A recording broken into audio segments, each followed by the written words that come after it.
नमस्कार, news point में आपका स्वागत है। मैं हूं राजीव और हमारे साथ जुड़े हुए हैं देशबंधु के कार्यकारी संपादक जयशंकर गुप्त। जयशंकर जी, आपका स्वागत है। तो वैश्विक महामारी के गंभीर संकट में जयशंकर जी, जब दुनिया के कई देशों में नई वैक्सीन और दवा की खोज के लिए दिन और रात मेहनत की जा रही है, सरकारें कोशिश में हैं कि कैसे जनता को अधिकतम राहत पहुंचाई जा सके और देश को जन और धन के नुकसान से बचाया जा सके, तब भारत में मोदी सरकार आपदा को अवसर में बदलने और आत्मनिर्भर भारत बनाने के जुमले गढ़ने में लगी हुई है और इसके साथ विरोधियों से हिसाब किताब चुकता करने में लगी हुई है। आज इसका ताज़ा उदाहरण उत्तर प्रदेश में देखने को मिला, जहां वीडियो कॉन्फ्रेंसिंग के जरिए प्रधानमंत्री नरेंद्र मोदी ने आत्मनिर्भर उत्तर प्रदेश रोजगार अभियान का आगाज किया। आपको बता दें कि लॉकडाउन के दौरान लाखों प्रवासी मजदूरों को अपने घर लौटने के लिए मजबूर होना पड़ा था। देश के कोने कोने से लाखों मजदूर कहीं पैदल, कहीं साइकिल या रिक्शे पर या पटरियों के किनारे किनारे भूखे प्यासे अपने गांवों की ओर लौटने लगे थे, क्योंकि शहरों में उनके लिए न काम बचा था, न रहने की जगह थी। बड़ी देर से सरकार ने श्रमिक ट्रेनें चलवाई थीं और अब जाकर उनके लिए रोजगार की घोषणा की गई। उत्तर प्रदेश में भी सरकार ने इसी तरह अपने घर वापस लौटे प्रवासी मजदूरों के लिए आत्मनिर्भर उत्तर प्रदेश रोजगार अभियान योजना की शुरुआत की है। इस मौके पर पीएम मोदी जो हैं, उन्होंने यूपी सरकार के काम की जमकर सराहना की है। उन्होंने कहा है कि जो मेहनत यूपी की सरकार ने की है, हम कह सकते हैं कि एक प्रकार से अब तक कम से कम 85,000 लोगों का जीवन बचाने के लिए वो कामयाब हुई है। पीएम ने कहा है कि भारत को आत्मनिर्भरता के रास्ते पर तेज गति से ले जाने का अभियान हो या फिर गरीब कल्याण रोजगार योजना हो, अभियान हो, यूपी इन मोर्चे पर बहुत आगे चल रहा है।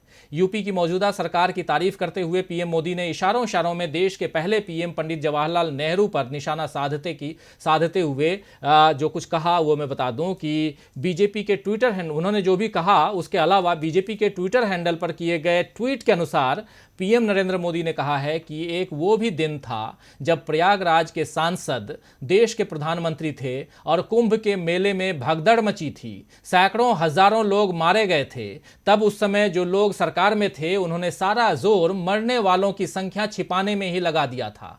जो जयशंकर जी, मोदी जी के भाषण और इस तरह के ट्वीट से तो यही लगता है कि वो देश के पहले प्रधानमंत्री जवाहरलाल नेहरू की छवि से इतना डरे हुए हैं कि हर वक्त उनकी निंदा और अपमान करने की कोशिश करते हैं। लेकिन सवाल उठता है कि क्या मोदी सरकार इस तरह अपनी नाकामी छिपाने की कोशिश नहीं कर रही है? ये अच्छी बात है कि योगी सरकार प्रवासी मजदूरों के रोजगार के लिए कदम उठा रही है, लेकिन ये तो किसी भी सरकार की जिम्मेदारी है। उसमें वाहवाही लूटने की क्या बात हो गई? योगी सरकार की तारीफ के साथ क्या मोदी सरकार जो है, मोदी जी, प्रवासी मजदूरों के लिए बसों के इंतजाम पर हुई राजनीति या उस पर प्रशासन की ज्यादतियों जैसी बातों को क्यों भूल गए? या फिर वो केवल मीठा मीठा गप गप और कड़वा कड़वा थू थू करने के सिद्धांत पर चलते हैं? क्या कहेंगे आप? राजीव जी, मैं सिर्फ हंस सकता हूँ और क्या कहूँगा। जी। देखिए, 50 के दशक में मुझे लगता है शायद 1954 में इलाहाबाद में कुंभ में भगदड़ मची थी और लोग मरे थे। तो नरेंद्र मोदी जी ने यही कहा कि उस समय जो इलाहाबाद के सांसद थे और जो देश के प्रधानमंत्री थे, उस पर उनका इशारा था, नेहरू पर ही इशारा था। मुझे तो आश्चर्य हुआ कि अभी तक उन्होंने ये नहीं कहा कि कोरोना और कोविड-19 के पीछे भी कहीं न कहीं नेहरू ही हैं, या नेहरू की कोई आत्मा या कहीं से कुछ भटकती हुई जो भी रही हो, तो वो जिम्मेदार है इस देश को कोरोना के चपेट में लाने के लिए। बहुत ही आश्चर्यजनक और दुर्भाग्यपूर्ण है।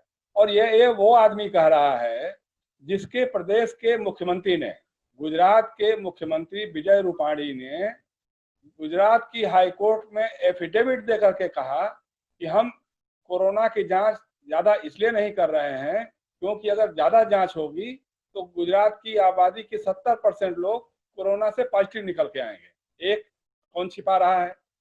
दूसरा ये कि पूरे देश भर में आबादी के अनुपात में 2 राज्यों में सबसे कम टेस्टिंग हुई है। वो दोनों राज्य हैं यूपी और बिहार। यूपी के मुख्यमंत्री ने ये बयान दिया, टेलीविजन पे दिया, बाकायदे वो उनका रिकॉर्ड वीडियो है रखा हुआ, जब वो कह रहे हैं आदित्यनाथ जी कि साहब जो बंबई से आए हैं प्रवासी मजदूर, उसमें से 70-75% लोग कोरोना पॉजिटिव हैं। जो दिल्ली से आए हैं वो 60% लोग पॉजिटिव हैं। जो बाकी राज्यों से आए हैं उसमें से भी 25-30% लोग पॉजिटिव हैं।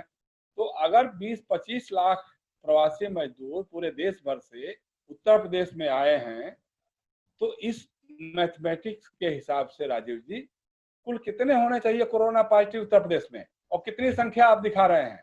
आप कह रहे हैं, हमने देखा था प्रधानमंत्री का भाषण कि इतने कम लोग मरे हैं उत्तर प्रदेश में।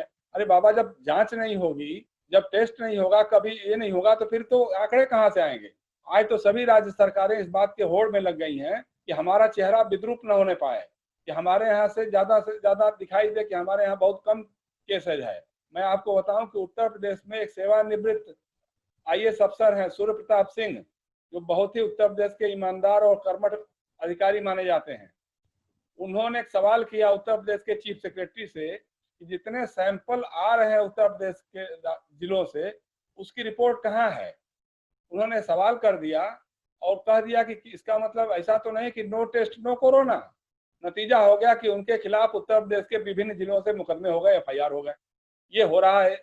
और आप नेहरू की बात कर रहे हैं, नेहरू के जमाने में ऐसा कुछ था ही नहीं। जैसे जो आज की हालत है, उस समय मीडिया नहीं रहा होगा उतना, न टेलीविजन चैनल थे, न कुछ नहीं रहे होंगे, और उस समय छिपाने वाली बात क्या हो सकती है भाई?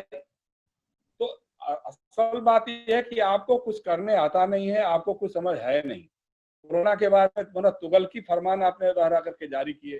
पहले ऐसा जब करना था, जनवरी में विदेश से जो आने वाली एयरलाइंस थी, उड़ाने थी, उन पर रोक लगाने थे, उनको नियंत्रण करना था, तो आपने कुछ किया नहीं, क्योंकि ट्रंप की अगवानी करनी थी आपको अहमदाबाद में। आज नतीजा क्या है? सबसे अधिक अगर किसी शहर में कोरोना पॉजिटिव या डेथ हो रही है तो बंबई के बाद अहमदाबाद ही है। तो आपने ट्रंप की अगवानी की और अवसर को, आपदा को अवसर में बदलने का खेल आपने राजनीतिक रूप से किया। मध्य प्रदेश की सरकार गिराने के लिए आपने 24 मार्च तक का इंतजार किया कि जब वो सरकार गिर जाएगी तब 24 मार्च से आप लॉकडाउन करेंगे। लॉकडाउन करने के बाद उस समय केसेज बहुत कम थे। उस समय अगर आप चाहते 1 हफ्ते का समय दे देते तो जो प्रवासी मजदूर हैं, जिनके पास रोजगार नहीं रह गया था, जिनके पास रहने की घर की जगह नहीं रह गई थी, वो लोग अपने अपने इलाकों में चले गए होते, अगर रेलगाड़ियां चली होती उस समय, बसें चली होती उस समय। लेकिन आपने किसी को समय नहीं दिया। आपने 8 बजे रात में, जो आपका पिन पॉइंट टाइम है, 8 बजे आप आते हैं और देश को झटका दे देते हैं। तो 8 बजे आए और आपने कह दिया कि 12 बजे से लॉकडाउन हो जाएगा। 4 घंटे की मोहलत दी, वो भी रात में आपने। तो इसका नतीजा क्या हुआ?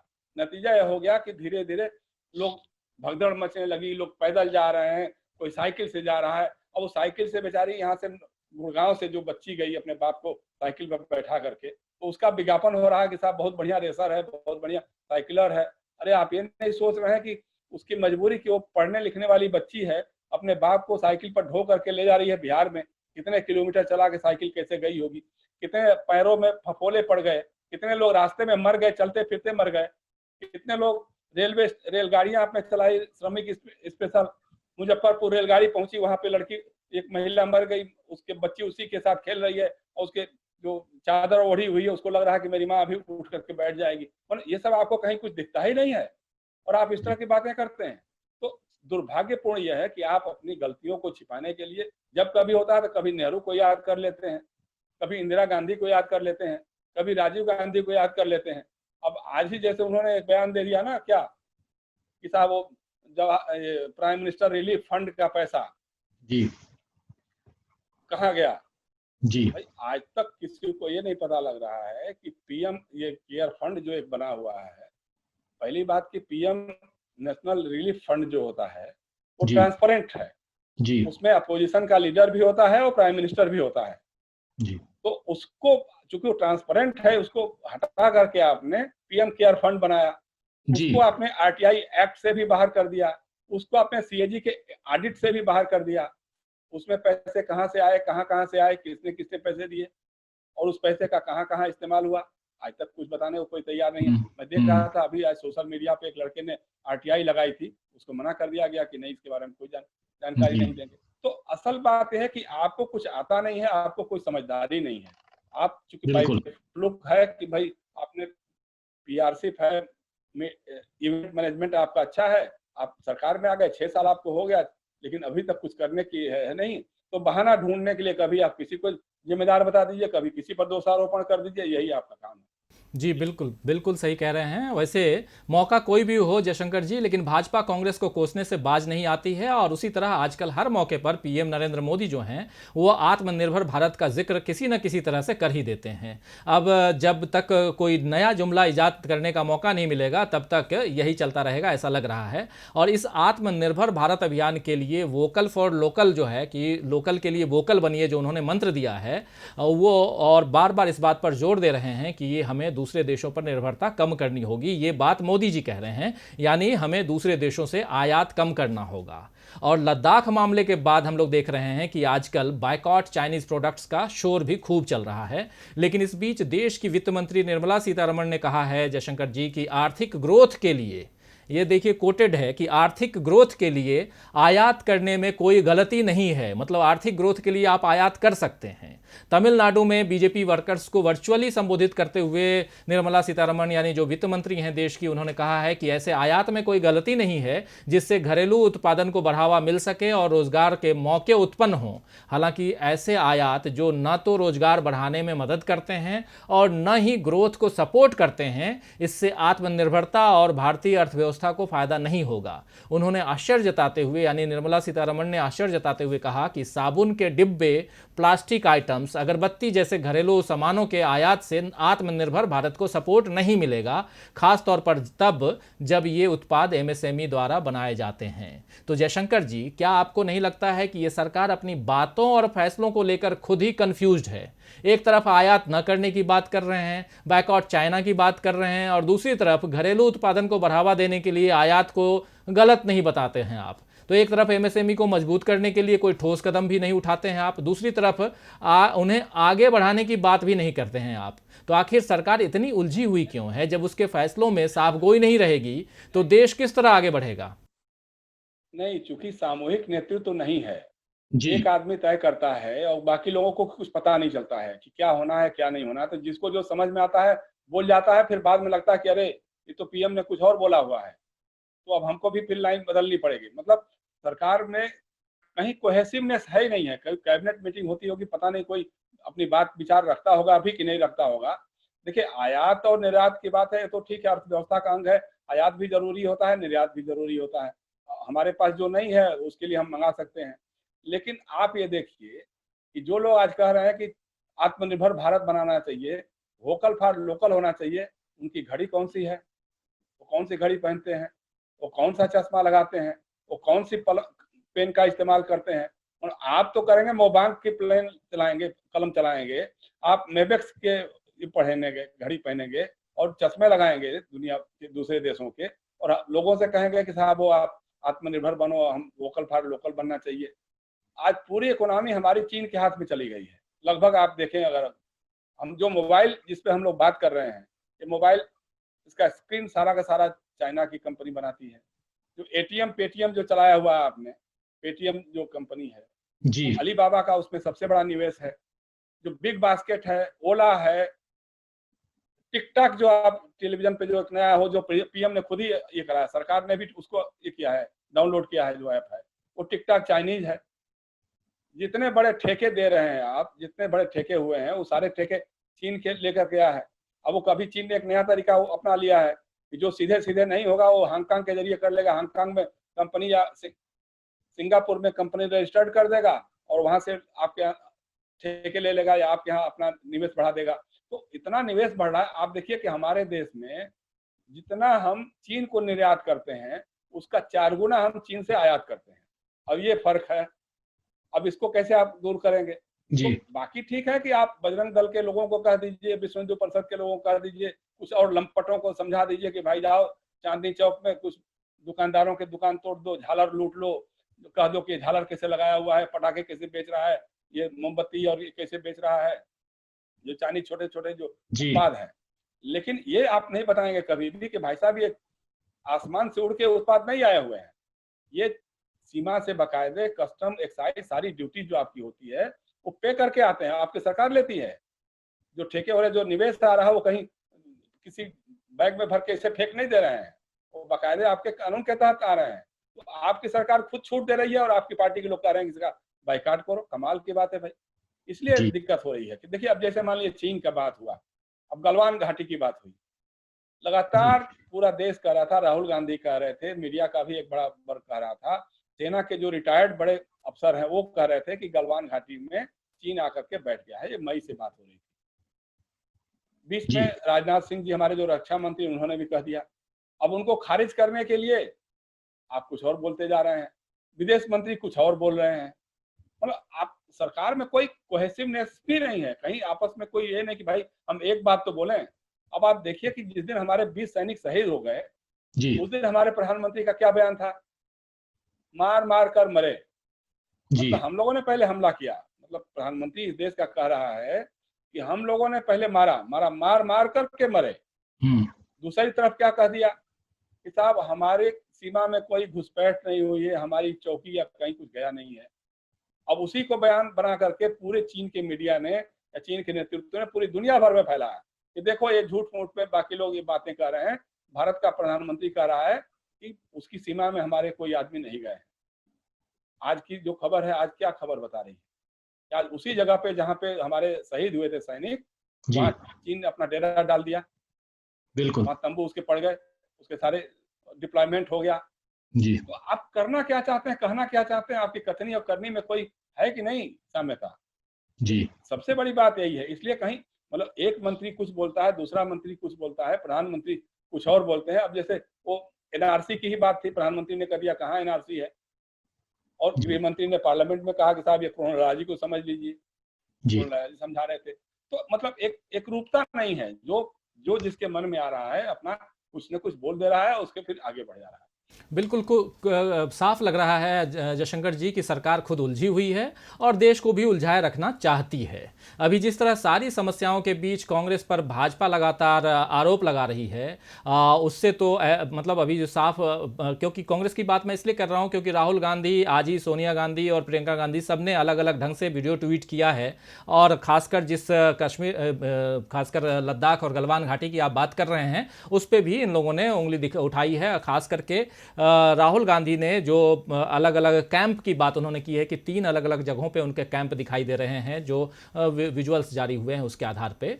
और वैसे भी ये साफ देखा जा रहा है। और खासकर देख रहे हैं कि इधर भाजपा जो है वो सब जो शब्द बाण है वो मतलब ट्विटर युद्ध चल रहा है, एक तरह से ट्विटर पे सब ट्वीट वार कर रहे हैं। इसी सिलसिले में एक ट्वीट वार आपको मैं और सुनाऊं जिसके बारे में अभी आप थोड़ी देर चर्चा कर रहे थे, उस पर चर्चा करना मैं चाहता हूं जेपी नड्डा के बारे में। कि जेपी नड्डा ने सिलसिलेवार ढंग से, जेपी नड्डा आपको पता ही है कि ये भाजपा के राष्ट्रीय अध्यक्ष हैं, उन्होंने नेशनल रिलीफ फंड के मामले में कांग्रेस नीति पूर्ववर्ती यूपीए सरकार और गांधी परिवार पर लूट का आरोप लगाया है। उन्होंने अपने ट्वीट में लिखा है कि धन के लिए एक परिवार की भूख ने देश को काफी नुकसान पहुंचाया है। कांग्रेस के शाही राजवंश को आत्मलाभ के लिए अनियंत्रित लूट के लिए माफी मांगनी चाहिए। और नड्डा जी ने ही एक दूसरे ट्वीट में लिखा है कि भारत के लोगों ने देश के ज़रूरतमंद नागरिकों की मदद करने के लिए अपनी मेहनत की कमाई को पीएम एनआरएफ जो है मतलब prime minister national relief fund को दान कर दिया। इस सार्वजनिक धन को एक परिवार की ओर से संचालित फाउंडेशन में डाइवर्ट करना न केवल एक संगीन धोखाधड़ी है बल्कि भारत के लोगों के लिए बड़ा धोखा भी है। नड्डा यहाँ राजीव गांधी फाउंडेशन की बात कर रहे हैं। सवाल ये है जयशंकर जी कि अगर यूपीए सरकार ने पीएमएनआरएफ में कोई गड़बड़ी की थी तो अब 6 साल बाद भाजपा को उसकी याद क्यों आ रही है? क्या इसीलिए कि पीएम केयर्स का हिसाब किताब मांगा जा रहा है? क्योंकि अभी आप ये बात इसलिए भी मैं इंपॉर्टेंट समझ रहा हूँ क्योंकि ये पिछले 2-3 दिनों से बात चल रही है और अभी आपने इसका जिक्र भी किया था और पीएम केयर्स की बात भी आपने की थी। लेकिन मैं और चाहता हूँ कि इस पर थोड़ा सा हम लोग चर्चा करें क्योंकि एक तरफ जब पीएम केयर्स की बात आती है तो सीधा सीधा हम जो हैं किसी और की बात करने लगते हैं। 6 साल से आपकी सरकार है और आप 6 साल से अगर आपको लग रहा है कि कोई गड़बड़ी किया है तो उसके ऊपर आप कार्रवाई करो ना। नहीं सबसे बड़ी बात यह है कि भारतीय जनता पार्टी अभी भी समझती है कि हम विपक्ष में है और कांग्रेस सरकार में है। मतलब जी दुर्भाग्यपूर्ण है ये बात, लेकिन है। कभी भाई सीधी सी बात है राजीव जी कि अगर पीएम नेशनल रिलीफ फंड का पैसा राजीव गांधी फाउंडेशन में गया, किस काम के लिए गया? पहली बात तो ये पता करना चाहिए, जांच करना चाहिए कि किस काम। हो सकता है कि राजीव गांधी फाउंडेशन ने कोई रिलीफ काम किया होगा, उसके लिए दिया होगा या क्या दिया होगा, हम उसके फेर में नहीं पड़ने वाले हैं। लेकिन अगर गया और गलत इस्तेमाल हुआ तो सबसे बड़े जिम्मेदार राहुल गांधी, सोनिया गांधी या मोतीलाल वोरा नहीं होंगे। सबसे बड़े जिम्मेदार नरेंद्र मोदी, जेपी नड्डा और अमित शाह होंगे। 6 साल से आपकी सरकार चल रही है साहब, और आपको ये पता नहीं है कि क्या हुआ क्या नहीं हुआ पीएम नेशनल रिलीफ फंड में। उसमें अगर कोई घोटाला हुआ, घपला हुआ, तो आपने क्यों नहीं अरेस्ट किया, क्यों नहीं जांच की, क्यों नहीं कोई मुकदमा किया? आज आप मतलब इसके लिए आप बना कर रखे हुए हैं कि जब हम चाहेंगे 10 साल के बाद कभी कोई सवाल आएगा तो हम उस पर सवाल खड़ा करेंगे। ये जिम्मेदारी तो आपकी थी ना, सरकार आप चला रहे थे। आप ये कहिए कि 20 साल पहले क्या हुआ, 10 साल पहले क्या हुआ, अरे भाई हुआ तो हुआ, इसीलिए आज कांग्रेस पावर में नहीं है, आप पावर में है। लेकिन आपको उठा करके बंद करना चाहिए। जो मामले आप हवा में हवाई बोलते हैं, तो आपको देश से माफी मांगना चाहिए कि देशवासियों, हमसे बहुत बड़ी चूक हुई, बहुत बड़ी गलती हुई, हमने 6 साल तक हम चुपचाप बैठे रहे। आज हमको याद आ रहा है कि पीएम नेशनल रिलीफ फंड का पैसा जो है राजीव गांधी फाउंडेशन में या कहीं और चला गया था, हमको हमारी जानकारी में नहीं थी। 6 साल से हमारी इंटेलिजेंस पूरी की पूरी सोई हुई थी, हमारा होम मिनिस्टर पूरा सो रहा था। तो इसके लिए आपको माफी मांगना चाहिए। भाई आपके हाथ में सत्ता है, आप जांच कीजिए। लेकिन पीएम केयर फंड का जवाब क्यों नहीं दे रहे हैं भाई? आपने क्यों कहा, जब पीएम नेशनल रिलीफ फंड एक है, संस्था है, या तो उसके अंदर जो गलत काम हुआ था उसकी जांच करके उसको सामने पर्दाफाश कीजिए और उसके दोषियों को गिरफ्तार कीजिए और कहिए कि हम पीएम नेशनल रिलीफ फंड को भंग कर रहे हैं और एक नया कोई रिलीफ फंड खोल रहे हैं। आपने सरकारी फंड नहीं खोला, पीएम नेशनल रिलीफ फंड की तरह का कोई नहीं, बल्कि एक एनजीओ खोल दिया, पीएम केयर फंड जो बनाया आपने। और उसमें जो पैसा आएगा, उस पैसा के बारे में, कहां से पैसा आएगा, कहां जाएगा, क्या खर्च होगा, इसके बारे में कहीं किसी की जवाबदेही नहीं है। मतलब आप समझ लीजिए कि आरटीआई के दायरे से उसको बाहर क्यों रख दिया भाई आपने?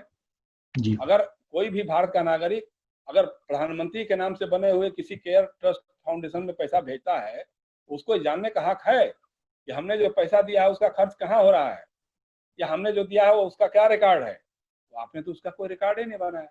आपने तो कह दिया कि साहब सीएजी भी उसको ऑडिट नहीं करेगी। ये ऐसी कौन सी बात है भाई? ऐसी कौन सी चोरी आप कर रहे हैं? कौन सा डाका डाल रहे हैं आप? किसको दे रहे हैं आप? क्या आरएसएस की गुरदक्षिणा में देने जा रहे हैं क्या?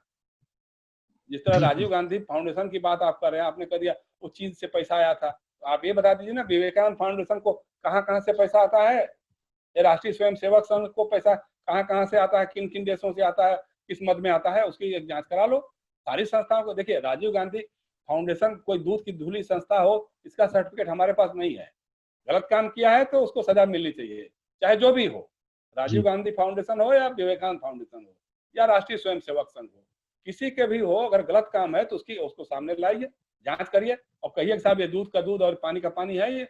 लेकिन एक किसी को बदनाम करने के लिए, ये गलवान घाटी में जो हम मुंह की खा रहे हैं, दुनिया भर में हमारी नाक नीची हो रही है, दुनिया में एक देश हमारे पक्ष में खड़ा होने को तैयार नहीं हो रहा है।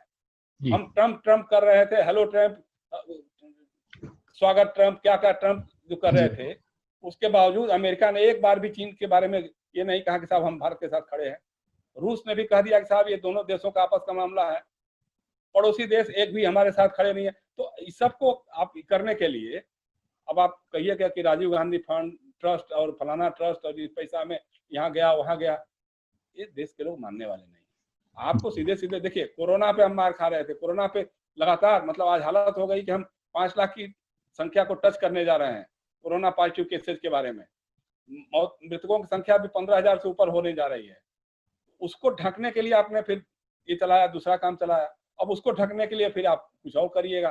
तो पूरे 6 साल से आपका यही काम रहा है ना, एक जुमले पर नया जुमला चलाते जाइए, तो जुमलों से तो काम नहीं चलने वाला है। आपके प्रति एक आस्था व्यक्त की है, इस देश के लोगों ने 50% से ज्यादा वोट दिया आपको दूसरी बार प्रधानमंत्री बनाने के लिए, तो उसका सम्मान करते हुए आपको ट्रांसपेरेंसी के साथ लोगों को विश्वास में लेकर के कुछ करना चाहिए। आपसे उम्मीदें हैं लोगों को, लेकिन आप कुछ करने को तैयार नहीं हो रहे हैं। आज अभी भी आपको लग रहा है कि नेहरू ही प्रधानमंत्री है देश का, अभी भी आपको लग रहा है कि मनमोहन सिंह और यूपीए की ही सरकार चल रही है। तो भाई साहब, इसके लिए कोई क्या कर सकता है? जी जी बिल्कुल दुर्भाग्यपूर्ण है, लेकिन है। जी। बिल्कुल ये साफ नज़र आ रहा है, क्योंकि दूसरों के ऊपर थोपना और अपनी गलतियों को जो है उससे किनारा काटना वो साफ दिखाई दे रहा है। और कुल मिलाकर के देश की अर्थव्यवस्था, बेरोजगारी, स्वास्थ्य हालात, इन सब से ध्यान भटकाते हुए आगामी चुनावों को फोकस करना बीजेपी का एकमात्र उद्देश्य रह गया है। और इसमें भारत चीन सीमा विवाद भी उसका पूरा साथ दे रहा है।